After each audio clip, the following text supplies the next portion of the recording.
안식 후 첫날 일찍이 아직 어두울 때에 막달라 마리아가 무덤에 와서 돌이 무덤에서 옮겨진 것을 보고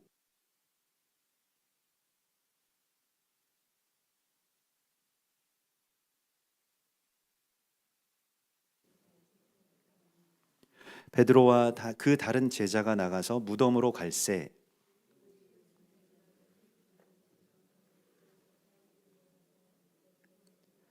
구부려 세마포 놓인 것을 보았으나 들어가지는 아니하였더니 또 머리를 쌌던 수건은 세마포와 함께 놓이지 않고 딴 곳에 쌓였던 대로 놓여 있더라. 그들은 성경에 그가 죽은 자 가운데서 다시 살아나야 하리라 하신 말씀을 아직 알지 못하더라. 마리아는 무덤 밖에 서서 울고 있더니 울면서 구부려 무덤 안을 들여다보니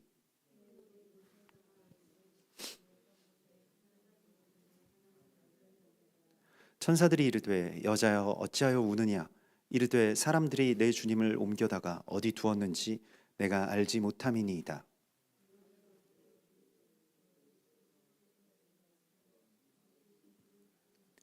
예수께서 이르시되 여자여 어찌하여 울며 누구를 찾느냐 하시니 마리아는 그가 동산지기인 줄 알고 이르되 주여 당신이 옮겼거든 어디 두었는지 내게 이르소서 그리하면 내가 가져가리이다.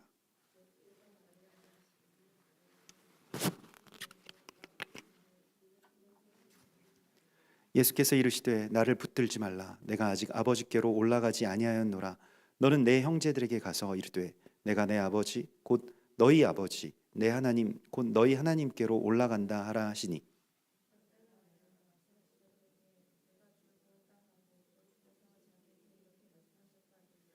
이날 곧 안식 후 첫날 저녁 때에 제자들이 유대인들을 두려워하여 모인 곳에 문들을 닫았더니 예수께서 오사 가운데 서서 이르시되 너희에게 평강이 있을지어다.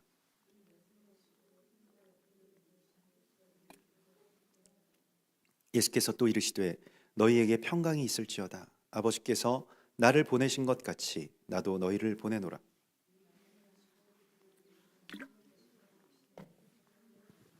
다 함께 너희가 누구의 죄든지 사하면 사하여 줄 것이요 누구의 죄든지 그대로 두면 그대로 있으리라 하시니라. 아멘. 오늘 우리가 이 6월절을 지나서 이제 그 부활의 주님을 만나는 그러한 그 시간 가운데 들어와 있습니다. 그 6월절과 또 그 다음 날 그 초실절, 그러니까 그게 이제 그 예수님께서 십자가에 달리신 그 날이 이제 그 금요일이고 또 그 다음 날 안식 후 첫날, 그러니까 우리가 주일이라고 부르는 바로 그 날이 이제 초실절인 것이죠. 그래서 그 초실절 부활의 첫 열매로 예수님께서 그렇게 부활하시고 또 그 부활의 소식을 우리에게 오늘 다시 새롭게 이제 알게 하시기를 원하십니다. 이게 요한복음 20장에 나오는 이 말씀 속에서 우리가 보게 되는 이야기인데요. 그런데 그 부활의 아침은 그 아주 그렇게 그 이제 그냥 뭐 정해진 수순대로 예수님께서 죽으시고 부활할 것이라고 아무도 생각하지 못했습니다. 예수님께서 그런 말씀을 하셨지만 실제로 사람이 죽은 후에 사흘 동안 아무 일도 일어나지 않고 있는 저 그 무덤에서 무슨 일이 일어날 수 있을까, 이런 것들에 대하여서 아무도 실제의 부활이라고 생각하지 않았던 것 같습니다. 그래서 예수와의 그 부활을 이제 그 처음으로 목격했던 사람들은 이 여인들이죠. 근데 그 이 성경에서는 이제 여인들이 굉장히 중요하게 하나님께서 그렇게 그 쓰실 때가 있지만 기본적으로 사회적인 어떤 그 시각 안에서는 성경에서 그 여인들을 이제 뭐 증인으로 세운다거나 혹은 무슨 아주 중요한 어떤 목격자로서의 그런 그 증언의 가치를 잘 인정하지 않았다고 합니다. 그 당시의 사회에서는요. 그래서 여인들이 부활의 첫 증인이다라고 하는 것에 대하여서 사람들에게 그 오히려 잘 이렇게 그 받아들여지지가 않았던 그러한 이 배경이 있고요. 그럼에도 불구하고 예수와께서는 부활의 첫 소식을 이 막달라 마리아라고 하는 마리아에게 보이셨습니다. 마리아는 뭐 성경에 여러 마리아가 나와요. 구약에서부터 시작되는 그 마리아는 그 미리암이라고 해서 이제 그 모세의 누이인 그 미리암이 이제 마리아의 그 발음을 갖고 있고요. 그래서 미리암은 이제 고난에 쓴 물, 뭐 이런 뜻을 갖고 있습니다.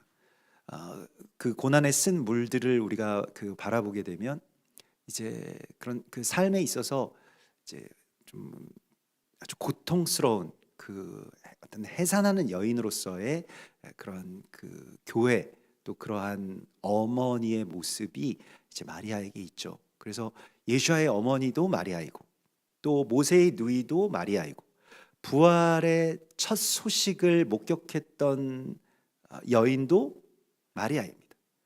근데 왜 이렇게 공통적으로 계속 마리아라고 하는 이름이 쓰였을까? 그게 흔한 이름이어서 그러했으리라고 생각하지 않습니다. 성경에서의 모든 이야기와 이름은 우연히 일어나는 일이 아니라고 하는 것이죠.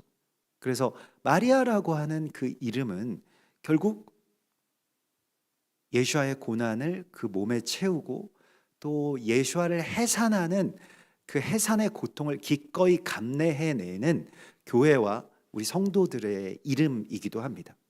근데 그걸 뭐 이제 신격화해서 마리아 숭배 사상으로 이제 들어가게 된 것이 이제 어떤 좀 가톨릭의 이교적인 어떤 그런 신앙이고요.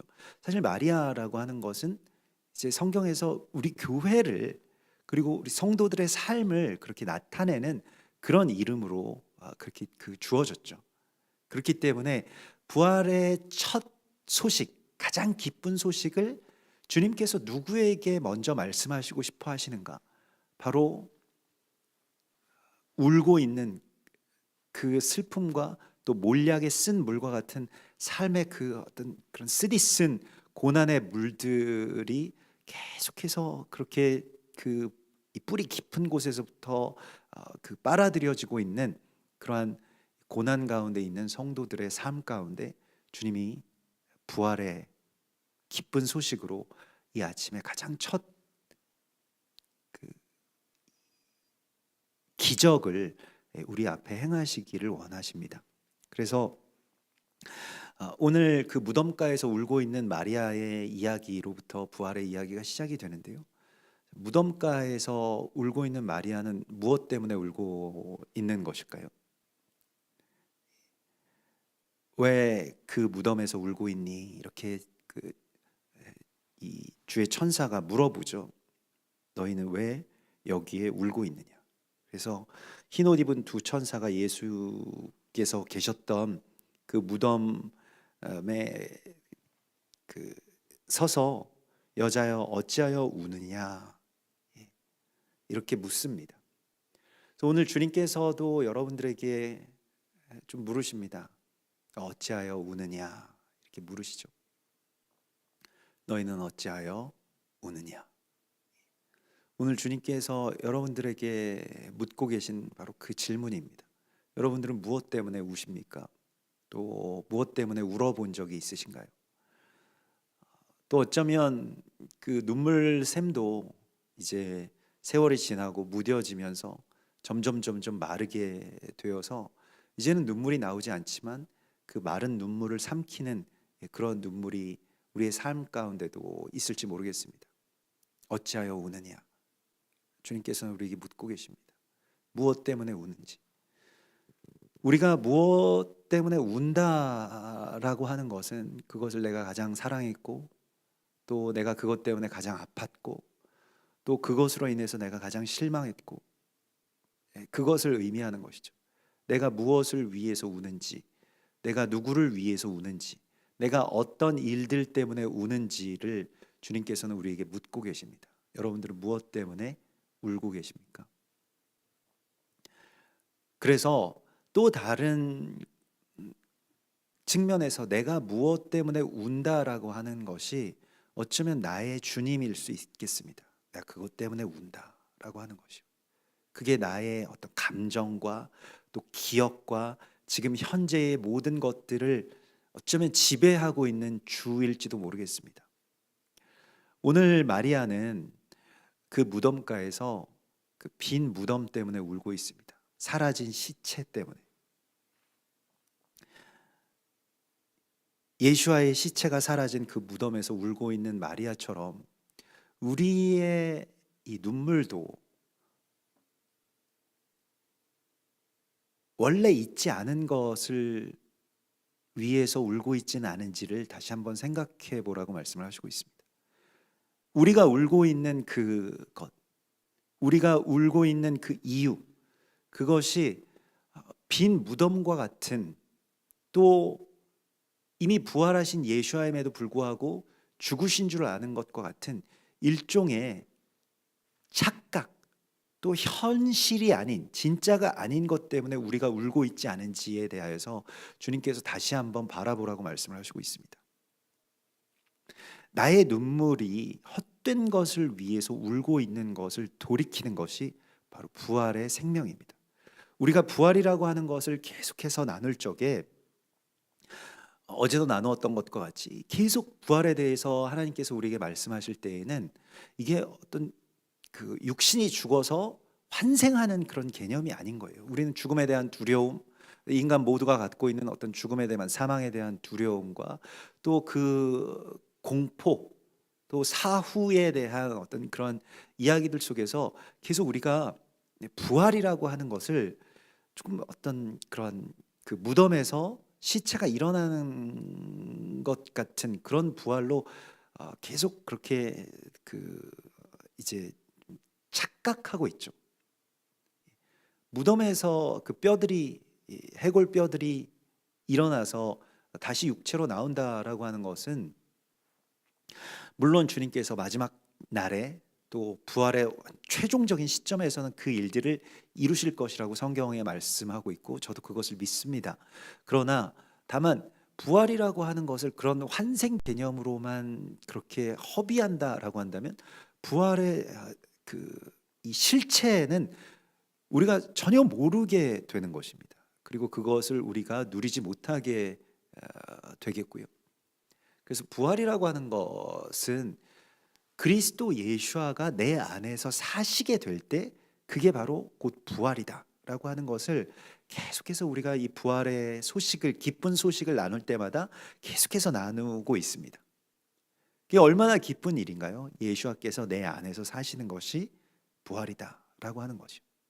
그래서 언젠가 내가 나의 그 사라져버릴 어떤 그 시체에 대해서, 또 누군가의 죽음에 대해서, 우리 가까운 어떤 가족들의 어떤 사망, 또 여러 가지의 어떤 그런 상실, 또 고통, 이런 것들을 위해서 울지 말고 마땅히 울어야 할 것을 위하여서 울라고 주님께서도 말씀을 하셨죠. 그래서 너희는 나를 위해서 울지 말고 너희와 너희의 자녀들을 위해서 울고, 또 너희는 예루살렘의 평안을 간구하면서 울고, 너희는 슬퍼하는 자들과 함께 울고 기뻐하는 자들과 함께 기뻐하라, 이렇게 말씀을 하십니다. 이 자기 자신을 향한, 또 자신의 삶의 어떤 고통을 향한 그런 그 눈물에서 빠져나오라고 말씀을 하시고 있습니다. 일종의 그런 그 자기가 자기 스스로를 불쌍히 여기는 그 연민의 감정에서 빠져나와서 그게 허상이 아닌 것을 깨닫게 되는 것, 이걸 알게 되고 더 이상 이 일에 대하여서 내가 울지 않게 되는 것이 부활의 생명 가운데로 들어가는 일입니다. 부활의 주님께서 내 안에 사시게 되면 내가 전에 울었던 그 거짓된 것들 때문에 울었던 것이 그치게 됩니다. 그 눈물이 그치게 되는 것이죠.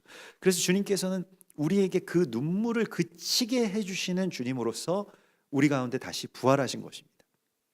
왜 눈물이 그치냐면 위로 때문이 아니에요. 내가 울었던 것이 헛된 것, 그러니까 진짜 때문에 운 게 아니었다는 것을 우리가 알게 되기 때문에 우리의 눈물이 그치게 된다는 것입니다. 그러면 진짜를 알게 되는 것이 부활이고요.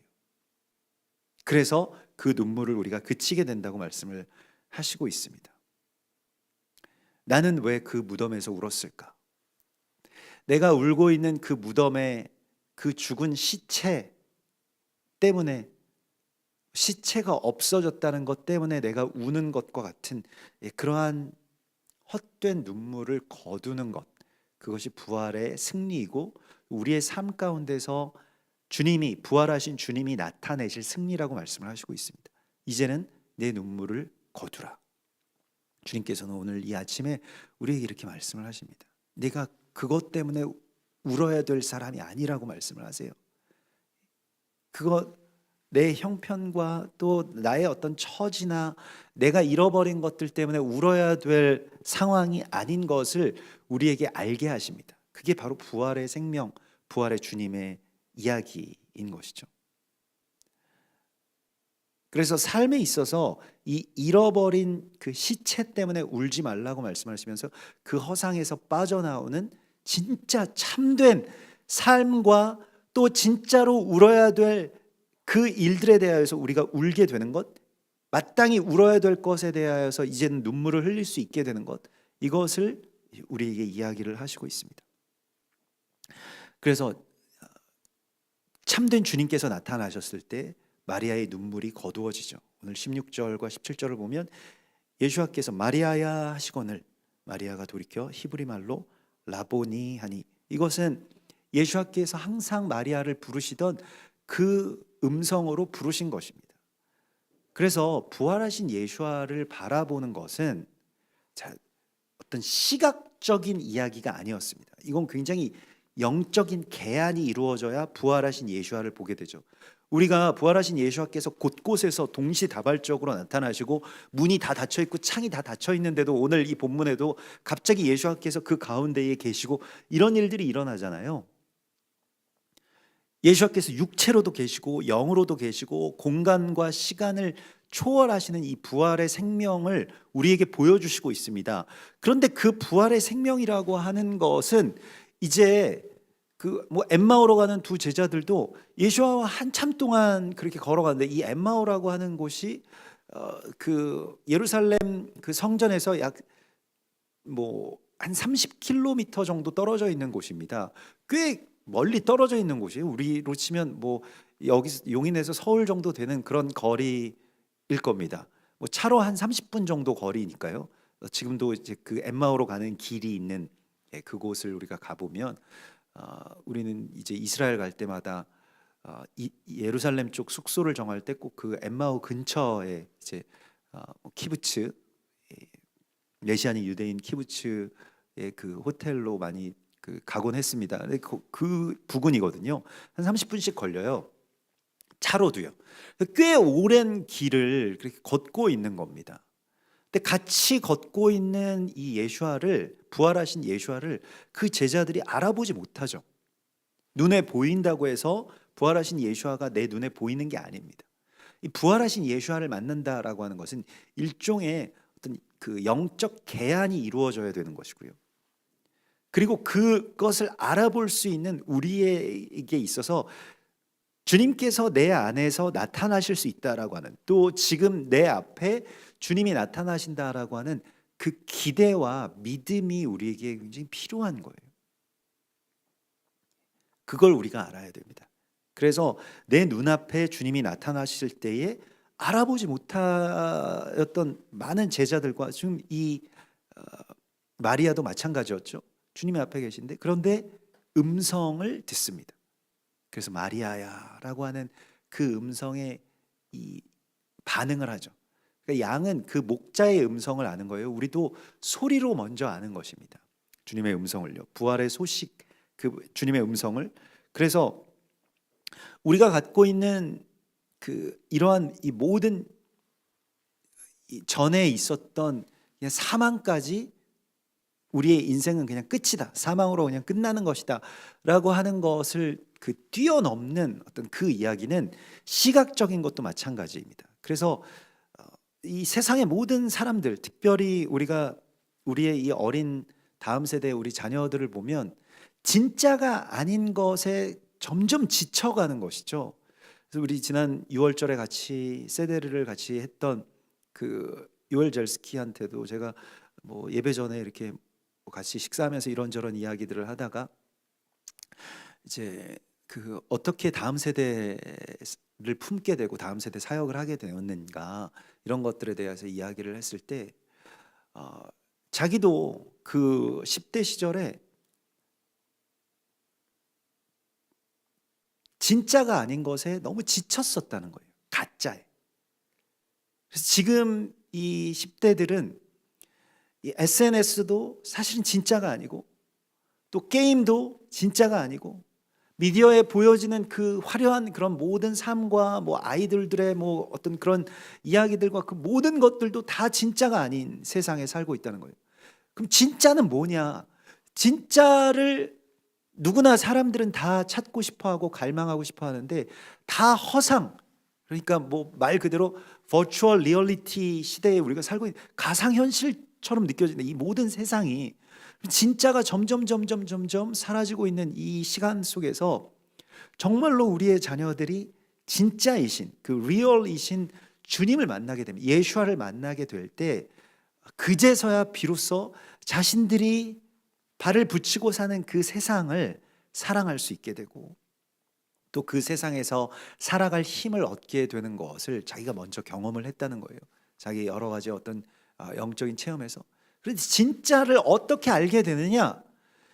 이 대적은 계속 시각적인 것으로 우리에게 현혹을 하지 않습니까?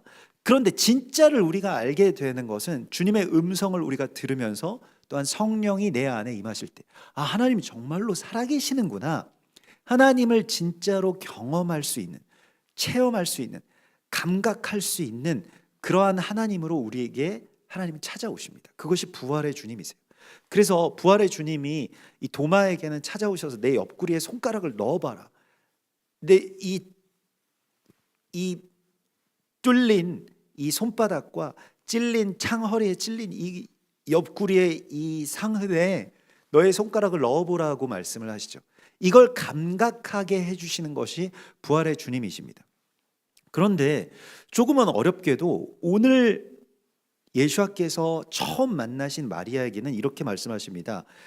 오늘 17절에서 나를 붙들지 말라, 내가 아직 아버지께로 올라가지 아니하였노라. 그래서 다른 뭐 제자들에게는 육체로 부활하신 주님을 보여주셨는데, 오늘 마리아에게는 그 육체로 부활하신 주님이 나를 붙들지 말라고 말씀하세요. 이것은 어떤 의미가 될까요? 만약에 일관되려면 그 다음에 만난 제자들에게도 나를 만지지 말라고 말씀을 하셔야 되잖아요. 그런데 만지게 하시고, 또 베드로에게는 찾아가셔서 같이 식사도 하십니다. 그래서 이게 영이기 때문에 뭐 만지지 말라 이런 말씀이 아니고요, 아직 하나님 나라로 승천하지 않으셨기 때문에 만지지 말라는 그런 이유도 아닐 것입니다. 그러면 좀 어려운 그러한 질문이 되겠죠. 왜 만지지 말라고 하셨을까? 왜 붙들지 말라고? 여기서 예수와께서 나를 붙들지 말라라고 말씀을 하셨을 때, 이 붙든다라고 하는 것이요, 이게 합토마이라고 해서 어디에 대한, 원래 뜻은 어디에 소속되다는 뜻이래요. 그러니까 이 소속된다라고 하는 것이 이 어떤 그런 관계 혹은 뭐 터치, 이것과도 연결이 되는데, 이게 소속된다, 고착되다라고 하는 그런 뜻을 갖고 있다는 겁니다.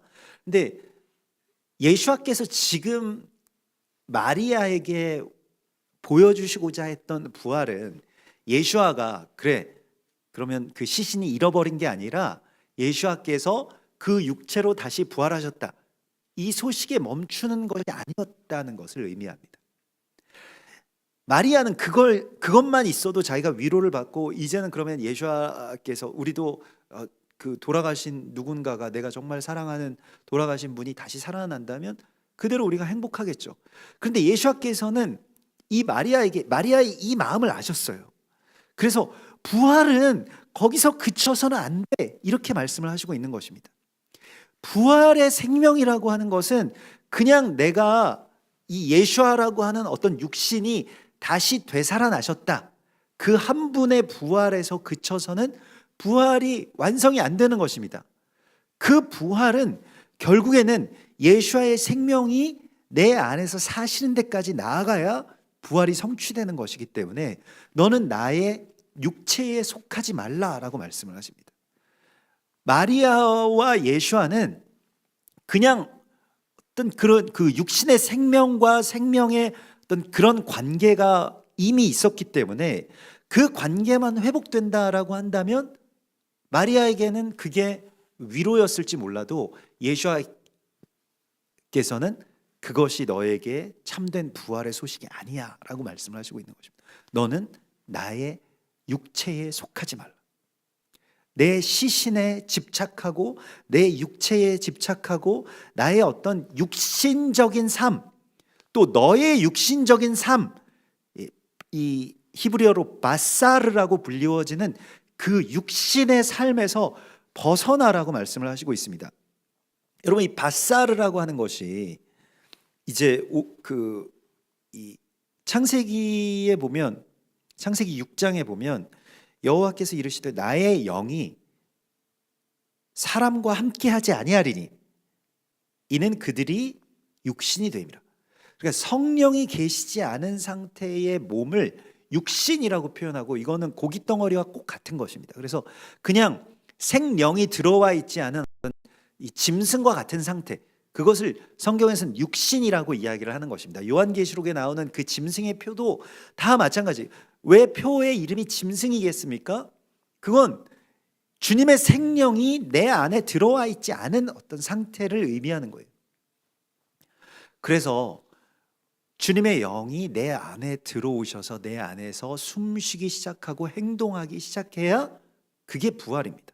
무덤 같은 내 안에 들어오셔서 주님의 영이 다시 새롭게 살아나시는 것, 그 부활을 맞이하라고 말씀을 하시고 있습니다. 그 부활에 속하라고 말씀을 하시고 있어요. 그런데 많은 경우에 어쩌면 우리가 이전에 그 부활에 대한 어떤 잘못된 개념 가운데서 가지고 있었던 어떤 생각이나, 또 많은 한국 교회와 성도들의 어떤 부활에 대한 신앙은 아직도 육신을 붙들려고 하는, 그래 육체의 부활이 있지, 내가 사랑하는 내 가족도 나의 부모님도 언젠가 부활의 때에 다시 살아서 만나겠지, 이런 정도의 부활의 소식에 멈추어져 있다는 것입니다. 거기에 머물지 말라고 말씀하세요. 그냥 마리아가 예수와의 몸뚱아리를 붙들면 부활하셨기 때문에 그냥 거기서 부활이 끝난 게 아니라고 말씀을 하십니다. 그 다음 단계로 넘어오라고 말씀을 하세요. 그 다음 단계가 무엇입니까? 주님의 영이 내 안에 들어오시는 것이죠. 그래서 제자들에게 나타나셔서 이렇게 말씀을 하십니다. 오늘 22절의 말씀에 이 말씀을 하시고 그들을 향하사 숨을 내쉬며 이르시되, 이 숨은 루아흐죠, 생명입니다. 그래서 성령을 받으라, 이렇게 말씀을 하십니다. 루아흐라고 하는 그 숨이라고 하는 말 자체가 히브리 말로는 성령을 말하는 것이고요. 그래서 너희가 성령을 받으라. 이 예수께서 히브리어로 말씀을 하셨을 것입니다. 어떤 사람들은 이제 아람어로 말씀을 하셨으리라고 생각을 하기도 하는데요. 히브리어가 맞습니다. 근데 그 히브리어로 예수께서 성령을 받으라고 하실 때 그 성령은 헬라 말로 하는 디나미스가 아니라 루아흐이죠. 루아흐. 그러니까 내 숨을 받으라. 창세기 2장 7절에서 여호와 하나님이 땅의 흙으로 사람을 지으시고, 자, 땅의 흙은 무엇입니까? 사람이 흙에서 왔으니 흙으로 돌아갈지니라. 그 무덤이에요. 땅의 흙이라고 하는 것은 우리의 무덤이고 우리의 시신이고 우리의 어떤 육체입니다.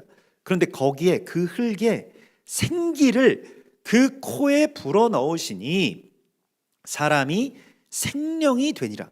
그래서 주님께서 우리에게 생기를 불어 넣으신 거예요. 부활하신 예수께서 오셔서 하셔야 되는 일은 우리 안에 그 생기를 불어 넣으시는 것입니다. 이게 하야라고 하는 이 호흡. 그래서 드디어 호흡을 하게 되는 것이죠. 우리가 그리스도 예수와의 호흡을 내가 하게 되는 것입니다. 그 호흡을 히브리 말로 아프라고 해요. 아프. 우리도 이 수영 배울 때 아프 이렇게 수영하잖아요. 그 호흡이거든요.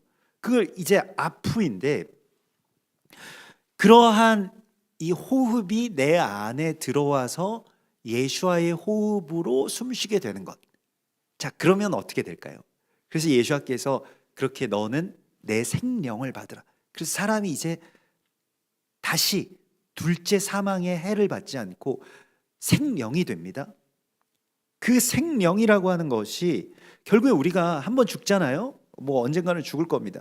근데 이게 둘째 사망은 무엇이냐면 이 성령이 내 안에 들어오지 못하는 그 모든 상태가 둘째 사망입니다. 그러니까 뭐 요한계시록에서 나오는 이 둘째 사망을 막 이런저런 것들로 해석을 합니다만은 사람의 첫째 사망이 있죠. 그 첫째 사망은 육신의 사망일 것입니다. 그러나 둘째 사망이라고 하는 것이 무엇이냐? 어쩌면 둘째 사망은 나중에 죽은 다음에 또 죽고 뭐 이러한 개념이 아니라 성경에서 우리에게 말씀하시고 있는 이 둘째 사망이라고 하는 것은 생명을 받지 못한 상태로 그냥 죽어버리는 것입니다. 그래서 창세기 6장 3절에서 나의 영이 영원히 사람과 함께 하지 아니하리니 이는 그들이 육신이 됨이라. 이게 둘째 사망이죠. 그러나 그들의 날은 120년이 되리라. 그래서 120년이라고 하는 이 삶 가운데 어떻게든 우리는 부활의 그 참된 숨이, 부활하신 예수와의 참된 숨이 우리 안에 들어와야만 되는 것입니다. 이게 성령을 받는 것이에요. 그러면 성령을 받으면 어떻게 되느냐? 성령은 호흡으로 들어오는 것입니다. 코로 들어와요. 아프라고 하는 이 코의 호흡으로 주님이 들어오시는데, 그러면 어떻게 되느냐? 히브리적인 개념에서 이 아프라고 하는 단어가 그냥 우리가 아프 숨을 쉰다 이러한 개념이 아니라 이 아프라고 하는 단어가 화를 내지 않는다 이런 뜻이래요. 그러니까 이 씩씩거리는 것이 이제 그 화를 낼 때 우리가 씩씩거리게 되는데, 호흡이 이제 그리스도 예수와의 호흡이 나가게 되는, 이렇게 사라지게 되는데, 예수와의 호흡이 우리 안에 들어오면 이 코가 이제 성경에서 성경적인 어떤 히브리적인 표현으로는 코가 길어진대요. 그 코가 길어지는 것이 예수와의 호흡이 내 안에 들어오는 것입니다. 그래서 오늘 주님께서는 너희가 성령을 받으라 이렇게 말씀을 하시죠.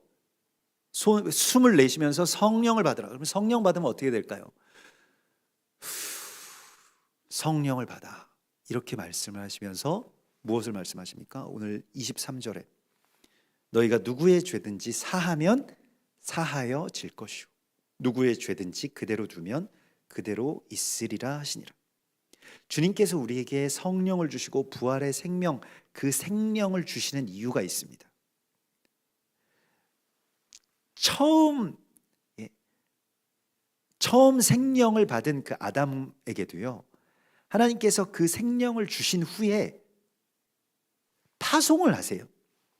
오늘 이 말씀에서도 예수께서 이르시되 너희에게 평강이 있을지어다 하시면서 아버지께서 나를 보내신 것 같이 나도 너희를 보내노라, 파송을 하십니다. 그게 이제 21절의 말씀이고요. 그래서 그냥 파송하시는 게 아니라 그 전에 뭐 제자들 파송하셨을 때도 있죠. 근데 이건 차원이 다른 파송이에요.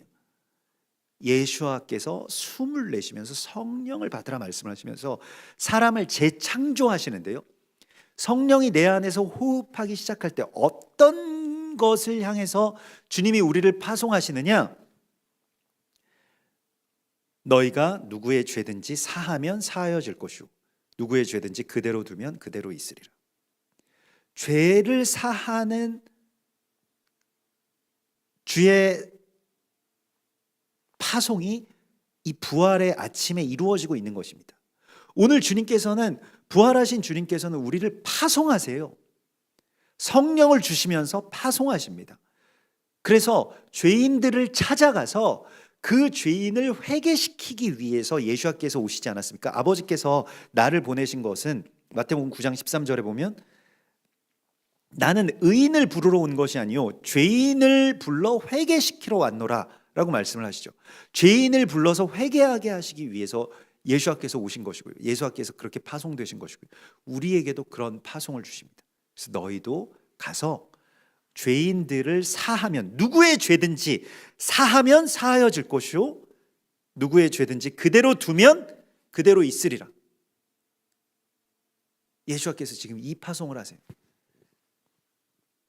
하나님께서 아담에게, 첫 번째의 사람인 아담에게 생기를 주시면서, 생기를 불어넣으시면서 어떻게 하시냐면 그를 동방의 에덴에 두어서 그곳을 지키게 하셨더라. 이렇게 지키고 경작하게 하셨더라.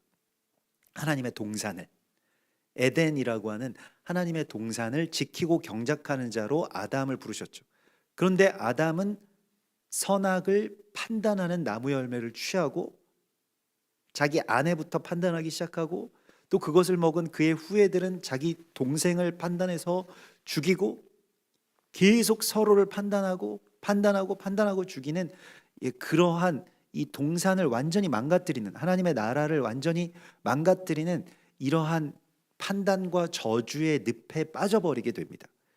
이걸 되돌리신 것이 부활의 아침에 일어난 사건입니다. 여러분, 부활이라고 하는 것은요, 이 저주에서 빠져나오는 것입니다. 선악을 알게 하는 나무 열매를 먹은 우리의 저주에서 우리가 빠져나오는 것이 부활의 생명 가운데로 다시 살아나는 길입니다.